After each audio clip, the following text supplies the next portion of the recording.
Our guest this week on Veterans Chronicles is U.S. Army veteran Captain Lauran Glover. She made history in 2014 by becoming the first woman to lead the U.S. Army drill team. But there's a whole lot more to the story as well. And Lauran, thanks so much for being with us. Thank you for having me. Let's start at the beginning of your story. Where were you born and raised? Born in Westerville, Ohio, raised in Columbus, Ohio. That's So where most of my family is currently. And your mom was in the service, right? She was Air Force veteran, 28 years. And what did she do? She currently, or when she was? When she was in the service. When she was in the service, I think she actually started out in their military police, which I think is called security forces. And she eventually transitioned to recruiting and did really, really well, really enjoyed it, and spent the majority of her career in that arena.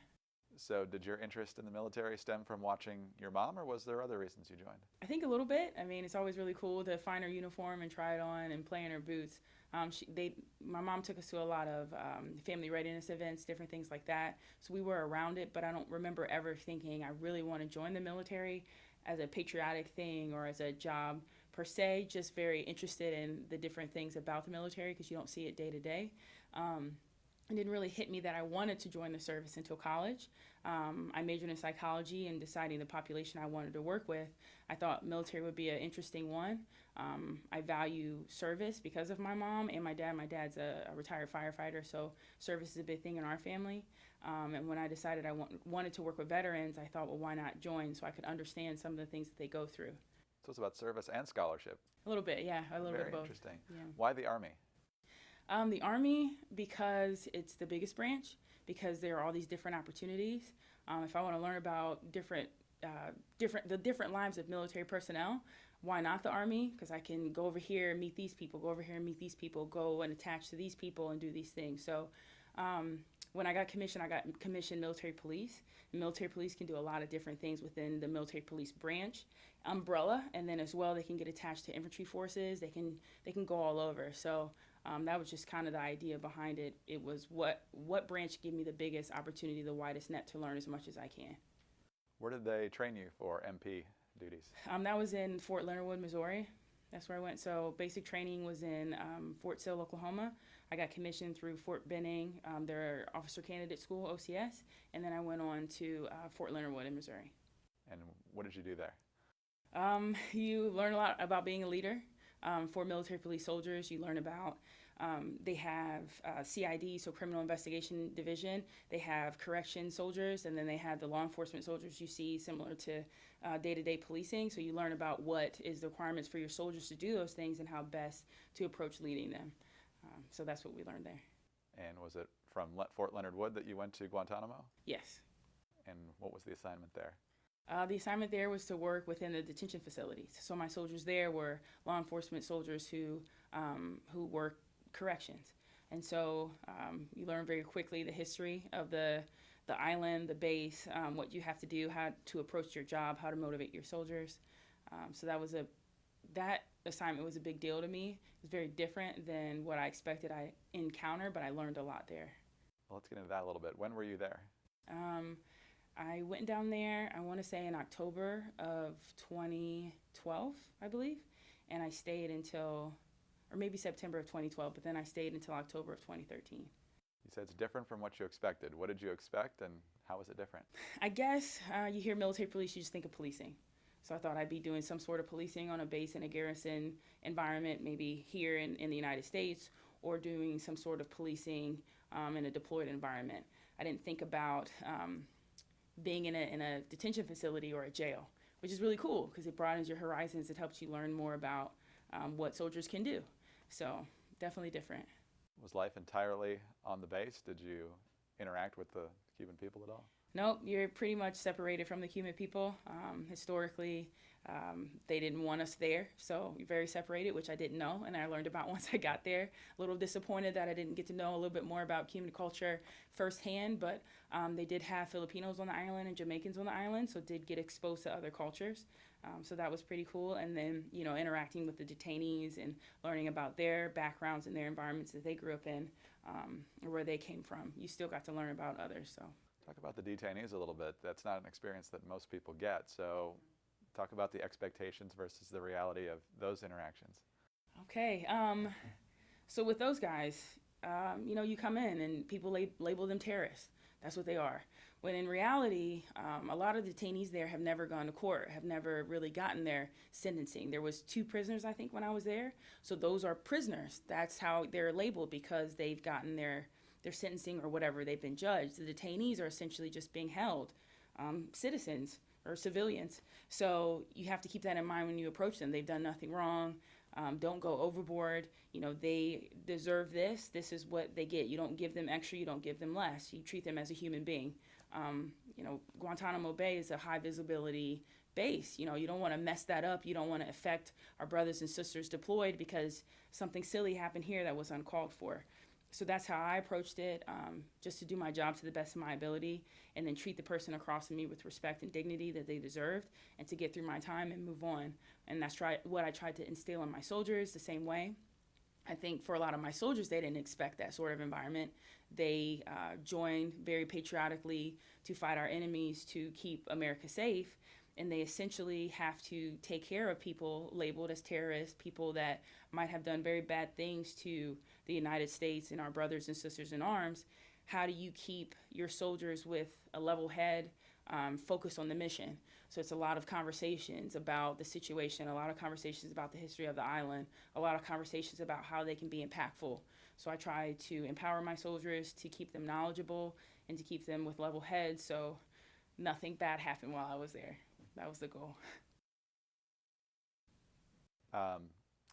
Did you have any problems with the detainees, or were they pretty compliant for the most part? There were problems occasionally. Obviously, they don't want to be there. If you can imagine getting captured from your home soil, going somewhere where they don't speak your language, getting treated very badly, and then eventually things kind of leveling out, but you're still captured. No one has proven that you've done anything wrong, and you've been there for years and years and years, over 10 years. Some days you wake up and you're pretty angry, and so some days, some of the quietest detainees that I've never had any issues with would throw things, break things, bang, yell, do all kinds of stuff, and you go and you say, hey, what's going on? And they're breaking, essentially. They're breaking down. That's their human spirit is breaking. So that happened more often than not.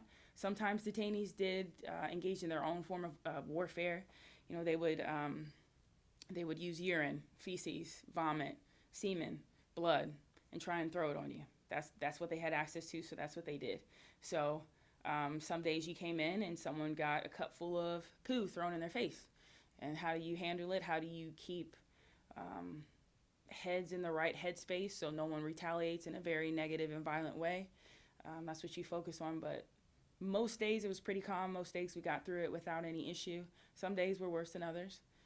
But those guys down there deserve the kudos for dealing with a very unique environment in which I don't think a lot of people understand what they have to go through, those soldiers. I'm very proud of the soldiers I served with there who had to deal with that day in and day out. How did the training for leadership that you experienced at Fort Leonard Wood prepare you for Guantanamo and eventually the Old Guard? How much of that was good training and how much of it was kind of innate, do you think? I think making sure we understood what the jobs entailed was very important. So I knew, approaching my soldiers, what kind of things I needed to say, what kind of training I needed to instill. We did a lot of different tasks and activities that involved teamwork with the opportunity to lead our fellow soldiers. So that was good. And it was essentially doing jobs that our soldiers would be doing. So we experienced that. It wasn't in a real environment, but just kind of understanding the nuances of what they would do, I think was very powerful in what we were taught at Fort Leonard Wood. But it was kind of a general overview.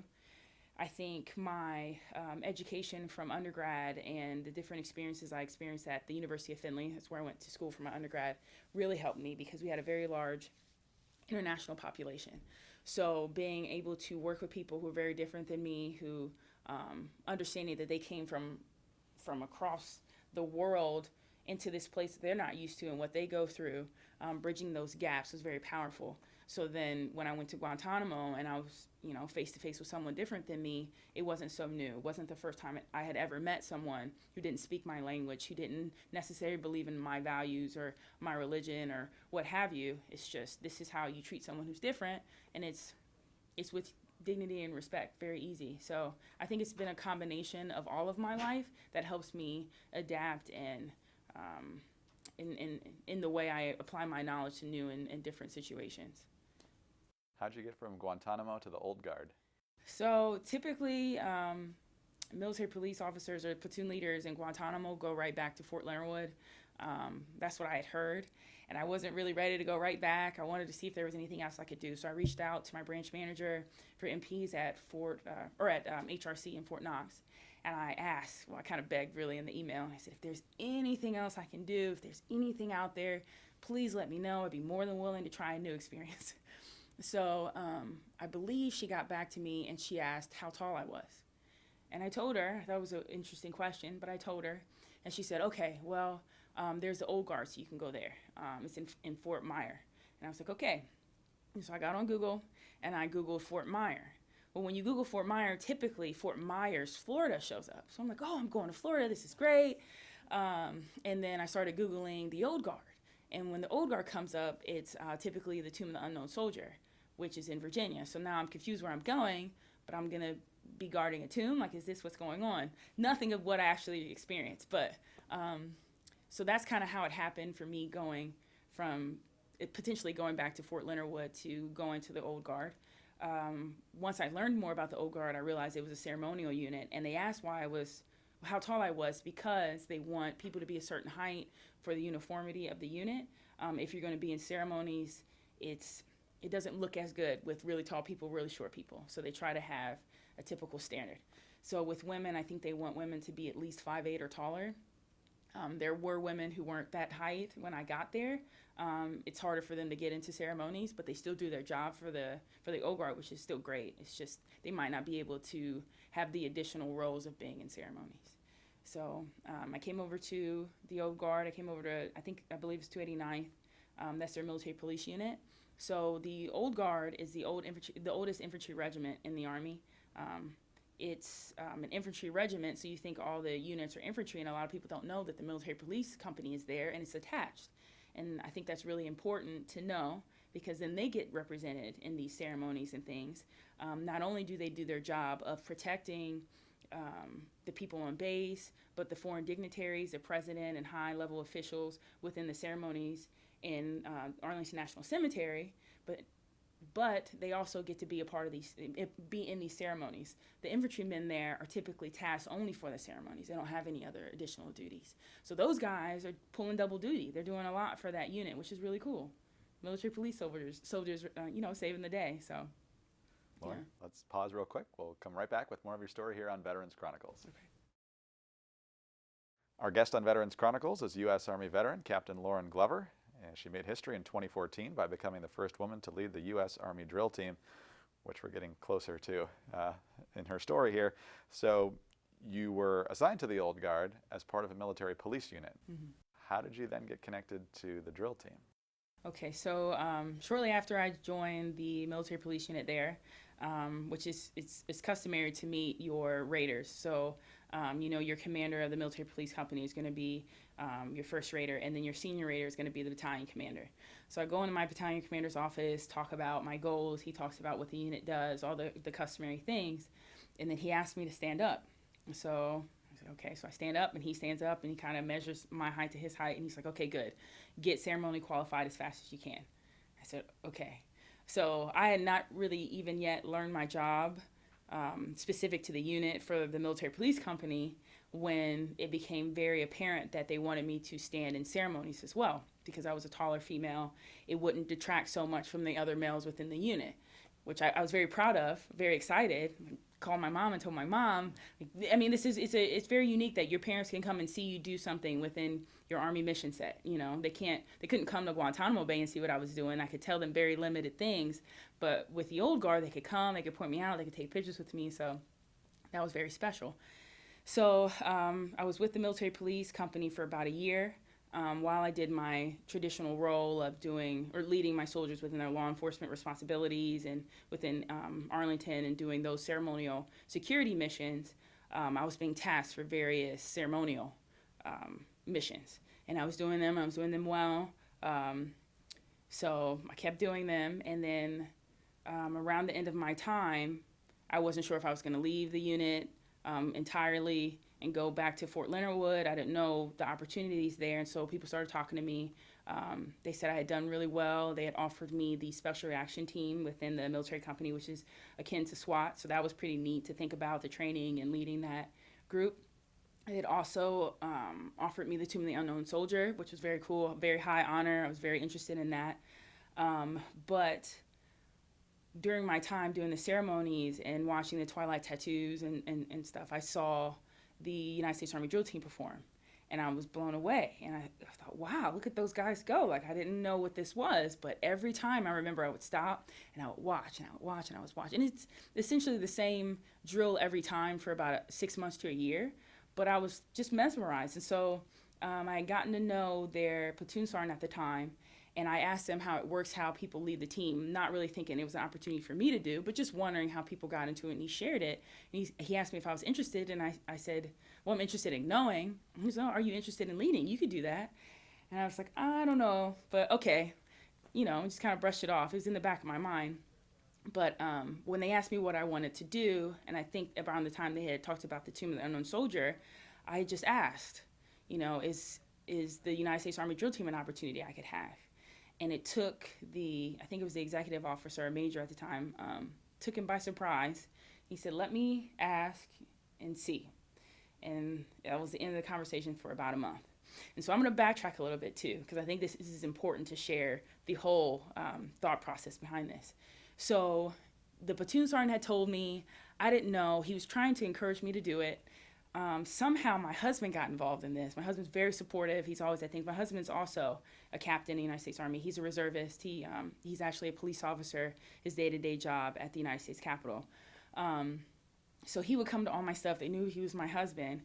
And so he got involved in here somehow and told somebody I was interested.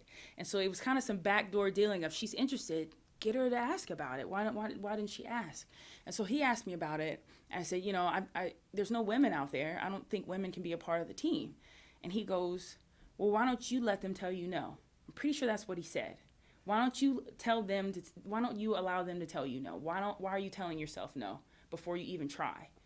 And I thought it was very powerful.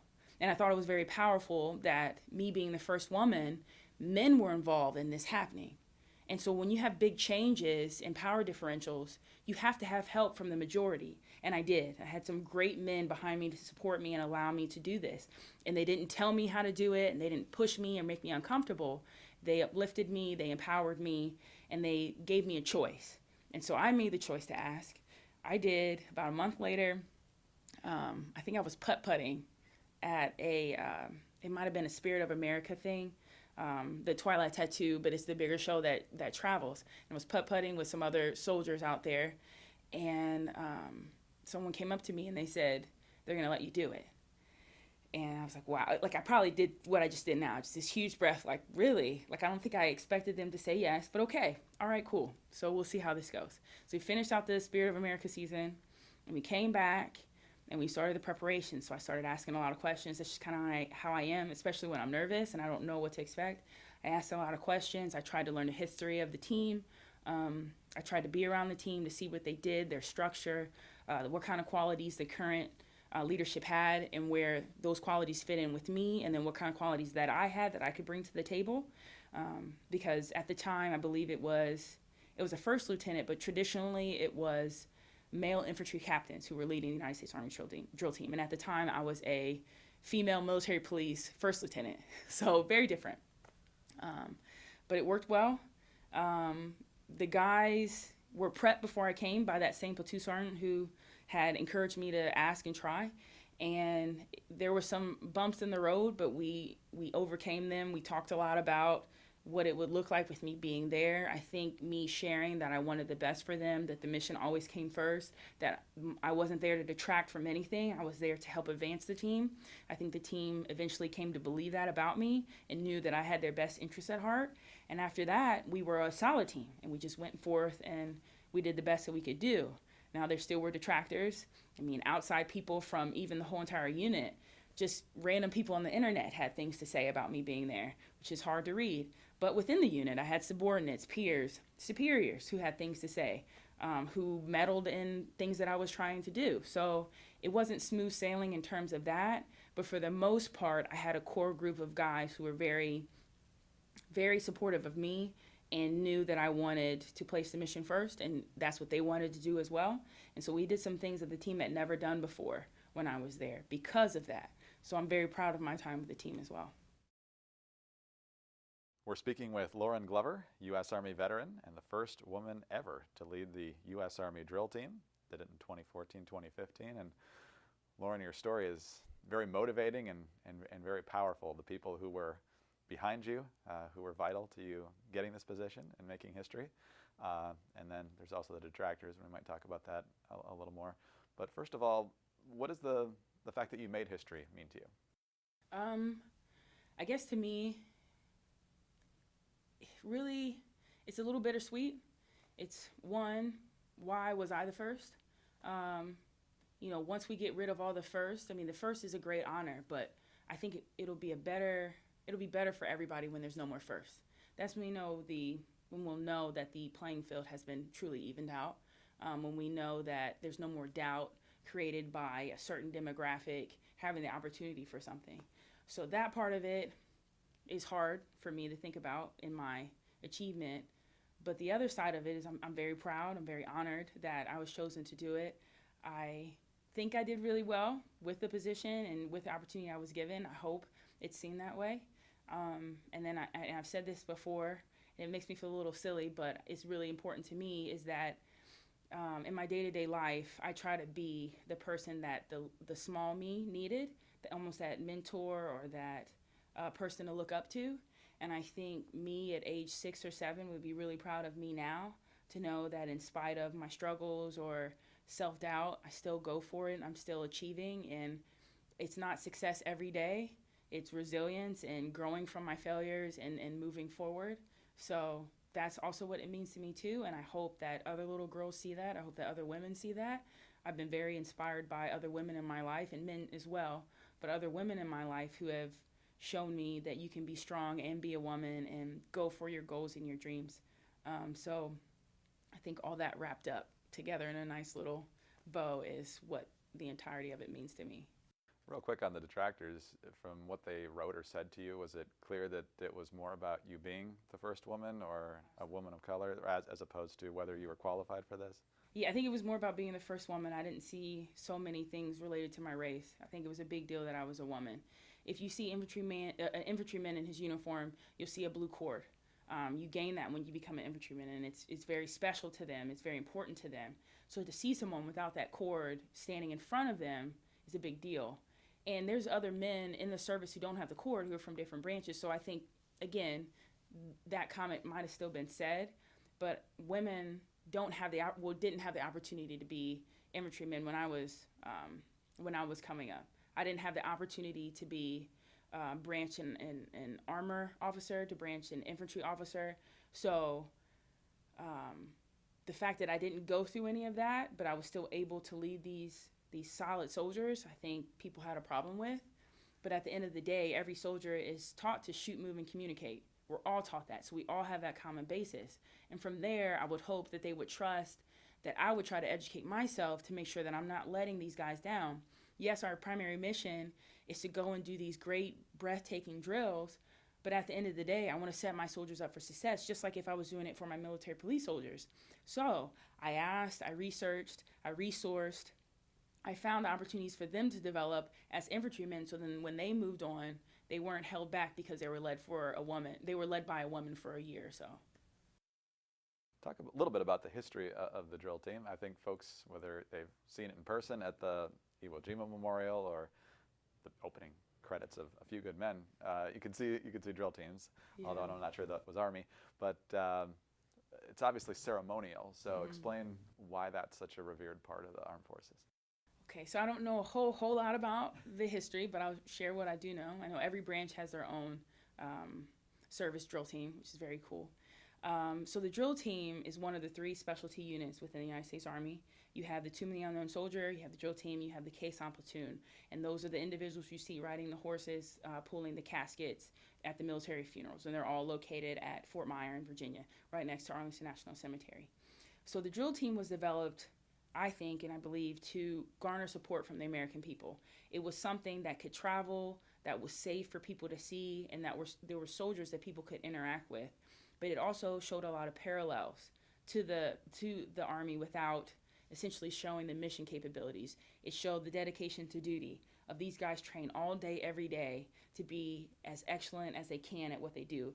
Um, their motto is in pursuit of perfection, right? So a drop rifle is, to anyone on the outside, it's like, well, that probably happens sometimes and you're okay with it. But if you see those guys drop a rifle, you can see how upset it makes them, because they truly hold that standard of excellence very close and dear to their heart. So it shows that. It shows the teamwork element. It shows placing the mission first. I've heard about soldiers who've thrown up their rifle and it came down a little wonky and stabbed them in their calf, and they continued with the mission because that's how important it is. So it's something for the American public to see soldiers excel at, and then they get excited about, and they hopefully support all of our Army as a whole. So I think that's why it was put into place. I've been to one of those drills, and there was a dropped weapon, and they're not allowed to pick it up. They have to stand there until the exercise is over, correct? Um, it depends. Yeah, it depends. If you can and it's safe, sometimes there are extra guys standing there that'll come in and grab it and replace the weapon for the soldier who's actually in the drill so they can move on. But they try not to detract. So it's all about making it seem as if the drill was perfect. If they can get around it in some sort of way without making it a huge deal, I think that's what they'll try and do. What was your role during the rehearsals or the performances? So either the drill master, who's a platoon sergeant, or the drill commander, who's a platoon leader, which is what I was, we get involved in how we command the elements to move. So you won't see us with the rifles per se, but if you watch us closely, on our shoes there are two brass steel plates. I'm sorry, not brass, but steel plates, and you'll see our heels click together, and it signals to the entire team to move on to the next motion or the next segment of the drill. And so that's kind of our role within the drill, is just to sort of keep the element going in certain ways, but to kind of break it up. And then it's also a silent drill platoon, so that's why we do it with our heels and not with our voices. So that's really cool. I think that's a really cool part of the drill team, is that it's a silent drill platoon. So there's no one to keep our timing. We have to listen to each other. We have to listen to our breaths and stay calm. We have to do it together as a whole. So again, that adds that element of how hard they're working at their craft. But yeah, that's the part in the drill. Outside of the drill, you're managing the training. You're coordinating spaces. You're reaching out and gaining that interest so people want to come and see you or want to bring you out to see them. So I think a lot of people don't understand that, and they think that the drill team just has this whole list of scheduled performances to do. But when I walked in, there wasn't. And it was right after sequestration as well, so we were even more limited. So I came in and there were very few drills, and the guys were getting bored, and what were we going to do? And someone told me that was my job, and I was like, okay. So I just started cold calling people. So we talked about I was from Ohio. Well, I got the Cleveland Cavaliers to bring us on. For the first time, the drill team performed with a Major League Soccer team, the Columbus Crew. So we went and did that for them. So we were all over. As many people as I could talk to, I tried to talk to. And the same with the team. If they knew somebody, we try and get ourselves out there. Did you ever grab a rifle and see how well you could whip it around? Absolutely. Absolutely. Try to do the more safe things, but you get drawn to it. You want to see if I can handle it. And it's funny because the rifle its weight is disproportionate. So you have to understand about the rifle too. So it'd be different if it was just a block of wood and it's even with the weight all the way across. It's much easier to know how things are going to feel and move. But when you have a rifle that's very light here, very heavy here, with a knife at the end of it, and understanding how it's going to move in the air, and the guys have these hats on, it's not like they can see and move and do all this stuff. It's incredible what those guys can do. So every once in a while I would pull it out and I'm like, yep, my guys are amazing. And the fact that they don't kill me every drill, thank God for them, and thank God for their dedication to their craft. By the time your tour was done as the leader, do you feel like that some who had doubted you in the beginning had come around and felt that you had done an excellent job? I guess reflecting on it now, I think so. I think after I started hearing the first doubts and seeing how people were responding to me, I tried to push that out of my mind and just focus on the people who did support me and love me and the people who I was working with that I had to work with. It was very hurtful for me to see that and to feel it personally for nothing I had done just because I was a certain gender. But I think now, thinking back, yes, I think now, I hope now there's never a question of if a woman's qualified to do it. I try to do the best by the position because it's the mission, but also I had this pressure. I felt this pressure that I put on myself of, I don't want anybody to ever go through what I went through of, oh, let me see. I want them to say, well, put your head in. You'd be qualified too, just like any other man who would have had that opportunity. So you said it's a silent drill, but how quickly and how well did you develop your command voice? I assume you had to use it at some point. Oh, yes. So part of the ceremonial training is the voice commands. I think that might be actually the first stage. There's, I think, maybe 5 or 6 stages. And so you come, you sign up, you put on your ceremonial uniform. No, the first stage is the uniform and standing for about an hour, I believe. Or somewhere around there. I'm forgetting now. It's been a while. But the second stage is using your ceremonial command voice. And so you either stand outside and you yell from across the field, and it has to be clear and concise and the way it's supposed to be with the enunciation. And then, or you'll stand inside the drill hall, Comedy Hall, and you'll do your test. So I had to get on that very quickly because I was told by my battalion commander to get through that very quickly. You're not in the service any longer, but you're still following up on the reason you joined the service. Mm-hmm. So explain what you're doing now. Okay, so in 2016, when I ended my time with the drill team, I found out that I got admitted into a clinical psychology doctoral program at the American School of Professional Psychology. I've since moved on to the Chicago School of Professional Psychology. But yes, so once I got the opportunity, that's what I had been looking for and what I wanted. I wanted to spend my time serving, but I wanted to complete my educational venture and actually becoming a psychologist and then transitioning to doing psychology work with military personnel. So I am in my 3rd year of my doctorate program. I'll have 1 more year of in-class education and then a year of internship. And what's special about my program is we get to do these opportunities called practicums, also called externships, where we go out into the community and we kind of shadow a psychologist, but we actually do the work as well. So I've done neuropsychological testing, and I'm currently doing therapy, so I've done that for the past year.